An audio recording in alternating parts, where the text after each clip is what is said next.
आज हम पढ़ेंगे फ्री इलेक्ट्रॉन थ्योरी के बारे में और ड्रिफ्ट वेलोसिटी यानी कि मुक्त इलेक्ट्रॉन का जो मॉडल है उसके बारे में और अनुगमन वेग।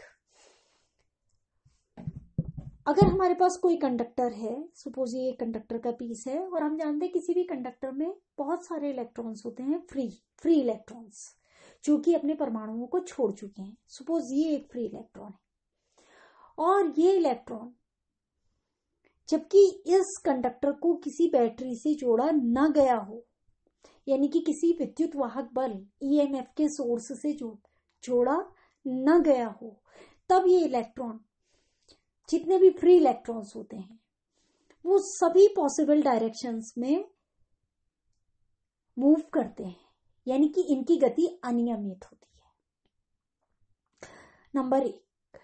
नंबर 2, ये जब मूव करते हैं सभी पॉसिबल डायरेक्शंस में, तो अपने रास्ते में आने वाले किसी एटम, सपोज ये एक एटम है, एटम न्यूट्रल एटम जिससे कि इलेक्ट्रॉन फ्री नहीं हुआ, उससे टकराते हैं, या फिर किसी धनायन, सपोज ये एक पॉजिटिव आयन है, से टकराते हैं जिससे इलेक्ट्रॉन फ्री हो चुका है, वो पॉजिटिव आयन बन जाएगा, जिससे नहीं हुआ वो न्यूट्रल एटम रहेगा। तो अब इसके रास्ते में जो भी एटम या पॉजिटिव आयन आएगा उससे ये टकराएगा। तो ये जो टकराएगा यानी कि कोलाइड करेगा। ये जो कोलिजन्स होते हैं ये प्योरली इलास्टिक होते हैं। प्योरली इलास्टिक होने का मतलब ये है कि जब ये कोलाइड करेगा किसी न्यूट्रल एटम से या किसी पॉजिटिव आयन से, तो इसकी काइनेटिक एनर्जी में कोई लॉस नहीं होगा। The loss in kinetic energy will be 0। यानी कि काइनेटिक एनर्जी में अगर लॉस नहीं हो रहा है तो वेग में कोई चेंज नहीं आएगा, क्योंकि काइनेटिक एनर्जी होती है ½ mv², हाफ एक कांस्टेंट है और इलेक्ट्रॉन का मास एक कांस्टेंट है, तो जो चीज चेंज हो सकती है वो है वेलोसिटी।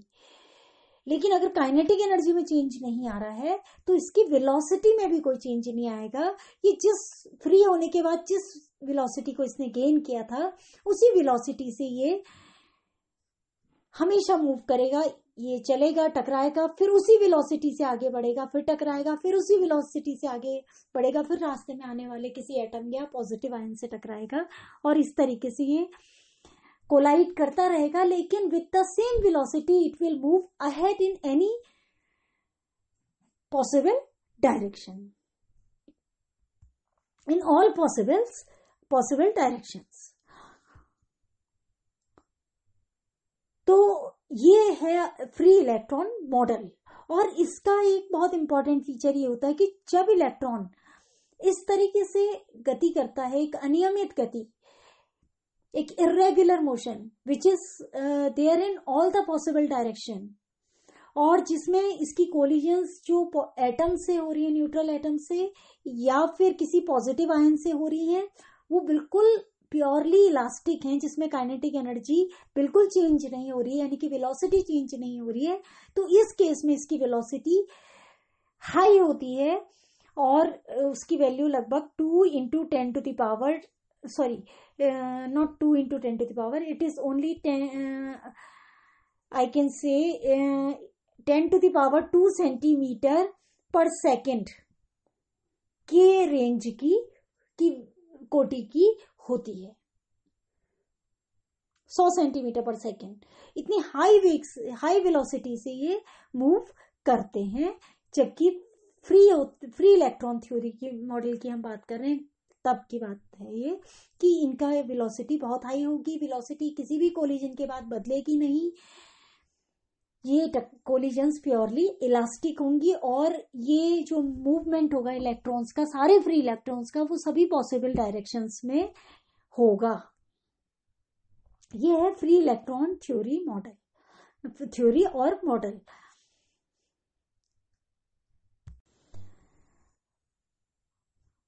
इस समय हमने इसे किसी बैटरी से नहीं जोड़ा था, इस पर कोई ईएमएफ के स्रोत से सोर्स से हमने इसको नहीं जोड़ा था किसी बैटरी से, ना इसके अंदर कोई इलेक्ट्रिक फील्ड था, ना कंडक्टर की सिरों पर कोई पोटेंशियल डिफरेंस था। ये एक सिंपल वायर है, जैसे कि मैंने एक कॉपर वायर ले लिया तो मैं उसको टच करूं या आप उसे टच करें तो आपको कोई किसी भी करंट फ्लो कर रही है ऐसा कोई एक्सपीरियंस नहीं होगा, उसमें कोई झटका हल्का फुल्का भी आपको महसूस नहीं होगा, पता लग जाएगा वो एक नॉर्मल वायर होगा। तो उसमें फ्री इलेक्ट्रॉन्स होंगे जरूर, मूव भी कर रहे होंगे, लेकिन करंट फ्लो नहीं कर रही होगी, क्योंकि इलेक्ट्रॉन का जो मूवमेंट है वो किसी भी स्पेसिफाइड डायरेक्शन में नहीं है। सभी इलेक्ट्रॉन अनियमित रूप से अलग अलग दिशाओं में गति कर रहे हैं। किसी नेट डायरेक्शन में इलेक्ट्रॉन का कोई फ्लो नहीं हो रहा है। ये है फ्री इलेक्ट्रॉन मॉडल या फ्री इलेक्ट्रॉन थ्योरी। अब अगर हम कंडक्टर को किसी बैटरी से जोड़ दें, तो यानी कि किसी ईएमएफ के सोर्स से हमने इसको जोड़ दिया, तो इसके सिरों पर एक वोल्टेज डिफरेंस, एक विभवांतर सेटअप हो जाएगा, और कंडक्टर के अंदर हर एक बिंदु पर एक विद्युत क्षेत्र कार्य करने लगेगा, एक विद्युत क्षेत्र उत्पन्न हो जाएगा। सपोज उसकी वैल्यू है ई। और विद्युत क्षेत्र की दिशा क्या होगी? विद्युत क्षेत्र की दिशा हमेशा पॉजिटिव टर्मिनल से नेगेटिव टर्मिनल की ओर होती है। हम पढ़ चुके हैं पहले भी कि पॉजिटिव चार्ज से ये इन्फिनिटी की ओर डायरेक्टेड होता है और इन्फिनिटी से नेगेटिव चार्ज की ओर होता है, या पॉजिटिव से नेगेटिव चार्ज की ओर होता है। तो पॉजिटिव टर्मिनल से नेगेटिव टर्मिनल, ये इलेक्ट्रिक फील्ड की डायरेक्शन है। तो इलेक्ट्रॉन पर जो ये फोर्स लगाएगा, ये फोर्स इस डायरेक्शन में लगेगा। इलेक्ट्रिक फील्ड का डायरेक्शन अगर ये है, तो अपने ऑपोजिट डायरेक्शन में ये इलेक्ट्रॉन्स पर फोर्स लगाएगा, क्योंकि इलेक्ट्रॉन एक नेगेटिवली चार्ज्ड पार्टिकल है। नेगेटिव चार्ज पर इलेक्ट्रिक फील्ड हमेशा अपनी डायरेक्शन के ऑपोजिट डायरेक्शन में फोर्स लगाता है। तो इस डायरेक्शन में हर फ्री इलेक्ट्रॉन पर इलेक्ट्रिक फील्ड फोर्स लगाएगा, जिसकी वैल्यू होगी E इंटू ई, जहां स्मॉल ई जो है वो इलेक्ट्रॉन का चार्ज है और कैपिटल ई जो है वो इलेक्ट्रिक फील्ड की वैल्यू है। नाउ अब ये इलेक्ट्रॉन्स, जितने भी फ्री इलेक्ट्रॉन्स हैं, उन पर एक ही डायरेक्शन में फोर्स लग रहा है, तो वो सभी एक डायरेक्शन में मूव करने लगेंगे, क्योंकि किसी भी वस्तु पर जिस डायरेक्शन में फोर्स लगता है वो उसी डायरेक्शन में मूव करने लगती है। तो ये सब इस डायरेक्शन में फोर्स लग रहा है, तो सारे के सारे फ्री इलेक्ट्रॉन एक स्पेसिफाइड डायरेक्शन में मूव करेंगे, जिससे कंडक्टर में एक करंट फ्लो करने लगेगी। That will be the flow of electrons actually, जिसे हम करंट कहेंगे। जो कि अगर इस डायरेक्शन में इलेक्ट्रॉन फ्लो कर रहे हैं, तो करंट का डायरेक्शन हम इसका ऑपोजिट मान करके चलते हैं कि इस डायरेक्शन में करंट फ्लो कर रही है आई। अब जब ये इलेक्ट्रॉन्स मूव कर रहे हैं, तो ये अब भी अपने मूवमेंट के दौरान, अपनी गति के दौरान, अपने रास्ते में आने वाले किसी भी एटम से या किसी भी पॉजिटिव आयन से टकराएंगे। परंतु अब ये टक्करें प्योरली इलास्टिक नहीं होंगी, ये टक्करें होंगी नॉन इलास्टिक। ये कोलिजन्स होंगी नॉन इलास्टिक। नॉन इलास्टिक से मतलब ये है कि हर टक्कर के बाद, माना ये किसी एटम से टकराया कोई इलेक्ट्रॉन, तो उसके बाद इसका की काइनेटिक एनर्जी जीरो हो जाएगी। काइनेटिक एनर्जी जीरो हो जाएगी तो वेलोसिटी भी जीरो हो जाएगी, वेलोसिटी भी जीरो हो जाएगी। और फिर अगली टक्कर तक बढ़ करके काइनेटिक एनर्जी जो है वो मैक्सिमम हो जाएगी, यानी कि वेलोसिटी भी मैक्सिमम हो जाएगी। इन द अदर वर्ड्स हम ये कह सकते हैं कि काइनेटिक एनर्जी वेरी करेगी from its minimum value to maximum value. अब ये कांस्टेंट नहीं है, काइनेटिक एनर्जी का लॉस नहीं हो रहा, हम ये नहीं कह सकते लॉस हो रहा है, क्योंकि वो घट करके हर टक्कर के बाद जीरो हो जा रही है और अगली टक्कर तक बढ़ करके मैक्सिमम हो जा रही है। और इसी तरीके से वेलोसिटी भी हर टक्कर के बाद घट करके जीरो हो जा रही है और अगली टक्कर तक बढ़ करके मैक्सिमम हो जा रही है। तो हम ये मान करके चलते हैं कि जो इलेक्ट्रॉन है, अब under the influence of electric force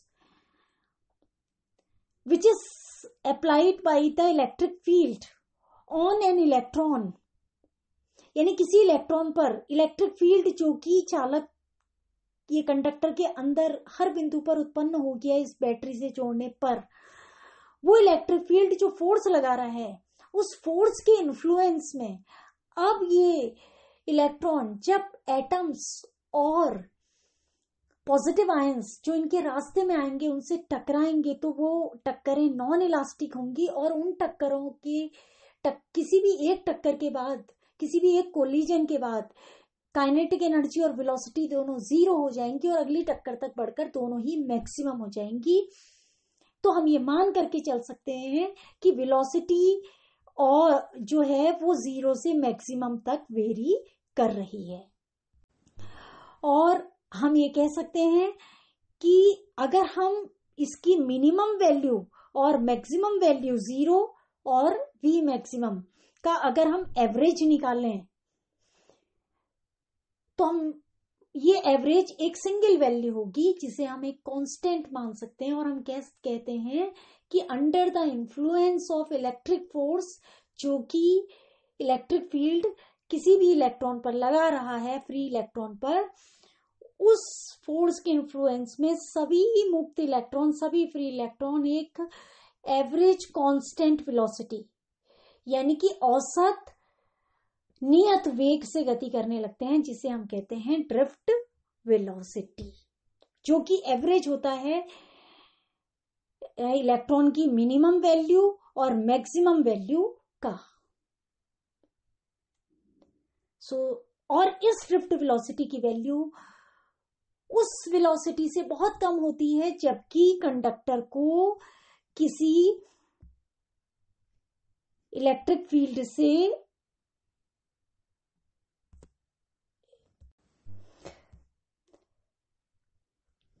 तो बात करें तो हम देख सकते हैं कि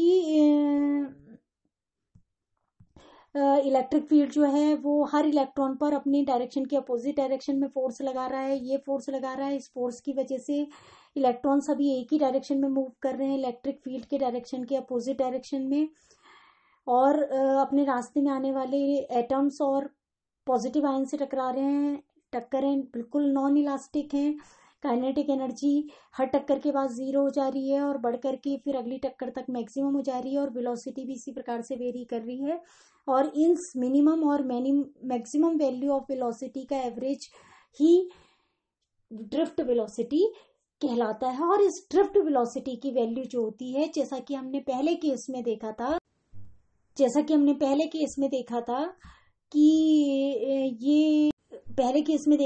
कि जब ये अनियमित गति करते हैं, जबकि इन्हें बैटरी से नहीं जोड़ा गया होता है, तो इनकी वेलोसिटी हाई होती है, 10⁻² सेंटीमीटर पर सेकंड की रेंज की होती है। परंतु अब ये वेलोसिटी की वैल्यू कम होती है ड्रिफ्ट वेलोसिटी की, जिस एवरेज कांस्टेंट वेलोसिटी की अब हम बात कर रहे हैं, जिससे ये under the influence of electric field work करेंगे, इसकी वैल्यू कम होती है, लगभग 10⁻⁻7 सेंटीमीटर पर सेकंड की रेंज की होती है, which is very less in comparison to the velocity when the electrons are moving freely in all possible directions when no source of EMF has been supplied to the conductor.